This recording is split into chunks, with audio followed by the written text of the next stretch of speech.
And as the branch breaks, this man somehow shaboing-boings himself to a higher level. And out of nowhere, Nami pops out of the cloud and runs him over. And then she's gonna have the nerve to say, Luffy, what are you doing here? Look at all this space. There is no way you didn't see this man in this giant golden ball before you decided to use him as a landing pad.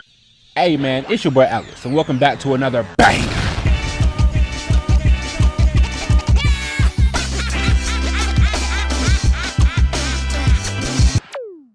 Today, we will be continuing the One Piece series. And in this video, we'll be talking about the Sky Island Saga. And more specifically, when the Straw Hats traveled to Skypiea and took on Eneru. So if you have not yet seen episodes 189 through 192 of One Piece, spoiler warnings ahead. And without further ado, it's time to get unhinged. So we start off with Nola and Kagura finally becoming besties, and it took a lot of time and energy for them to finally become cool with one another. But all of that changed overnight because Nola and his crew chopped down the Shandorians' kindred trees. And now the Shandorians don't want nothing to do with them. And understandably so, because these weren't just some regular trees. The Shandorians believe that their ancestral spirits watch over them from these trees. And Nolan's crew went and chopped them all down. But to be fair, they had no idea. At least not until Moose told the doctor about it, and then he told Nolan about it. And once he found out, he felt terrible. So he tells his crew, every piece of treasure you found on this island, yeah, go ahead and leave that behind.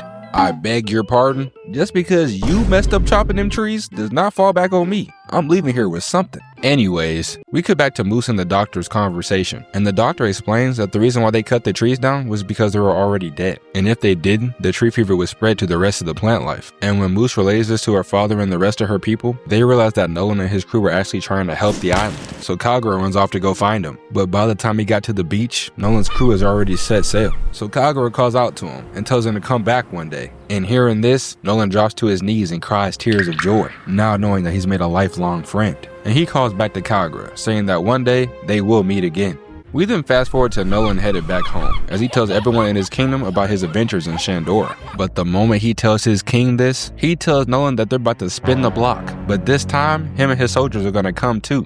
We then cut back to the island of Jaya, where Kagura is about to ring the bell, when suddenly the sky gets dark and the ground begins to separate, as a giant chunk of their island has been shot up in the sky by the knock-up stream. And when Nolan finally returns, the ancient city of Shandora is nowhere to be found. And out of anger, his king kicks him, and Nolan just lays there in shock, as his friend and his people has seemingly vanished off the face of the earth. And because Nolan can't prove that this city was ever there, his king takes him back home and gives him that Gold D. Roger treatment. That's right, public execution. And when someone asked one of his crew members if Nolan was telling the truth, this random ass man said that he was lying. Their king literally planted a fake crew member to tarnish this man's name. And when his real crew members came out the crowd to defend him, the king seized them and held them at spear point. And as this man was about to get beheaded, the entire kingdom called him a liar.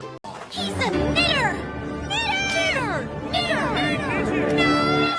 Now at this point, if I was a legendary explorer, and this is how I was gonna go out, the king was gonna have to see me. I would have rushed that man so fast, he wouldn't even know what happened. We then cut to Shandora flying through the sky and eventually landing in the upper yard. And you would think, if an entire city flew through the sky and landed right next to you, you would probably tweak out. But no, these people are cheesed up. Meanwhile, the Shandorians are going through it. And the moment they get up, they are attacked by sky people. And even though Kagura fought with honor, he eventually died in battle. And with both of these heroes meeting an unfortunate end, they were never able to meet again.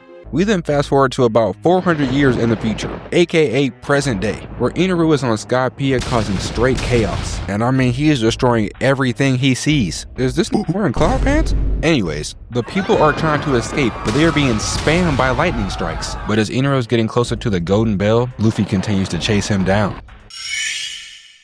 As Luffy continues up the vine, he eventually spots Eneru, but Eneru sees him too, as he strikes lightning down, breaks the vine, and sends Luffy plummeting down below. And as the gang is dodging the tip of the beanstalk that has fallen to their level, we cut back to Luffy, who is hanging on by a singular branch. And after Eneru is done laughing at him, he just teleports away. So Luffy takes this time to try to get out of this ridiculous situation. And as the branch breaks, this man somehow shaboing-boings himself to a higher level. And out of nowhere, Nami pops out of the cloud and runs him over. over. And then she's gonna have the nerve to say, Luffy, what are you doing here? Look at all this space. There is no way you didn't see this man in this giant golden ball before you decided to use him as a landing pad. But suddenly, a giant ball of hurricanes and destruction is falling from the sky. Like, these people cannot catch a break. He is really wearing cloud pants. And as everyone can do nothing but watch, this monster Eneru drops this giant ass lightning bomb on the entire island. And one of the onlookers is gonna have the nerve to ask if anybody made it out. What do you think? And this monster just control-alt-deleted an entire island and has the nerve to laugh. And when Nami tells Luffy that it's time to go, he says he's not going anywhere. At least not until he rings that golden bell. That way, once Nolan's ancestor hears it, he'll know that the city of gold is real and that Nolan is not a liar. And as Luffy makes his way to the top of the beanstalk, he catches hold of Eneru's ship. But Eneru teleports to him and kicks him off. And when Luffy runs back up again, he gets shocked down again. And when he tries to climb up a third time, he barely made it 2 feet off the ground. And as Eneru flies above him, Luffy makes his way to his knees and proclaims that he's gonna ring that bell.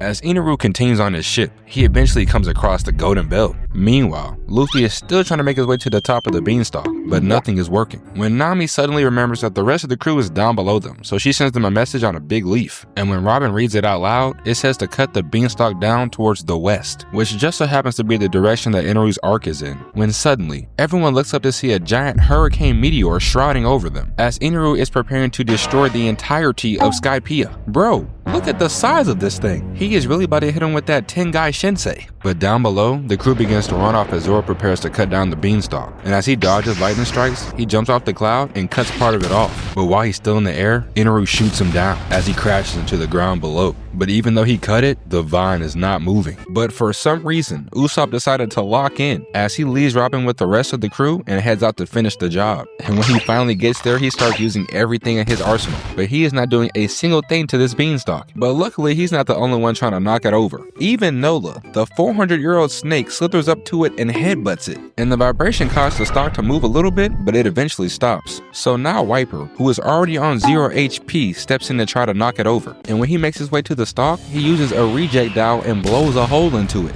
But as he falls down, so does the beanstalk. And now we cut to Nami revving the engine and Luffy hopping on board. And as the beanstalk begins to fall, they begin to drive on it at max velocity. And as everyone is watching, so is Eneru. And this man is so conceited, he makes his own face out of lightning and attempts to strike them down. And as the beanstalk is literally burning to the ground, Luffy and Nami continue forward with destruction all around them. While Eneru's lightning is destroying everything in sight, Luffy and Nami launch off the beanstalk. And then Luffy leaps off of the waver and launches himself right at Eneru's lightning cloud. And right after, the beanstalk completely falls to the ground. Luffy then starts to attack the lightning ball from inside, so Eneru begins to drop it on the island. But because of the golden ball, Luffy disrupts the electrical current and breaks the sphere. And moments later, the sun begins to shine through once again. But the battle is not over. Luffy comes down from the sky and heads right towards Eneru. But this man transforms in 2 seconds, and now he's packing 2 million volts worth of energy, and he shoots it right at Luffy. But Luffy runs right through it and kicks him in the face. But then Eneru attempts to stab Luffy with his trident, but he catches it at the last second. But then he lets go of his grip and begins to fall down to the surface. But as he's falling down, he catches the cloud that Nami's on, and then propels himself back at Eneru. But this time, Eneru is prepared. But when Luffy launches his golden ball at him, it comes in too fast, as it smacks right into Eneru. And as all the people of Skypiea are watching, Luffy punches Eneru right into the golden bell, as it rings out for everyone to hear, for the first time in over 400 years. And as Eneru falls down in defeat, the ringing of the bell echoes down to Cricket and his friends. And not only did Luffy keep his promise, but he saved Skypiea as well. Alright, so that's it for today's video. Now with One Piece finally coming back, we're going to keep this One Piece series rolling. And I also have some more bangers coming your way, so stay tuned for that. And once again, I appreciate everybody for watching. Please make sure to like and subscribe as well. It's your boy Atlas, and I'll catch you next time.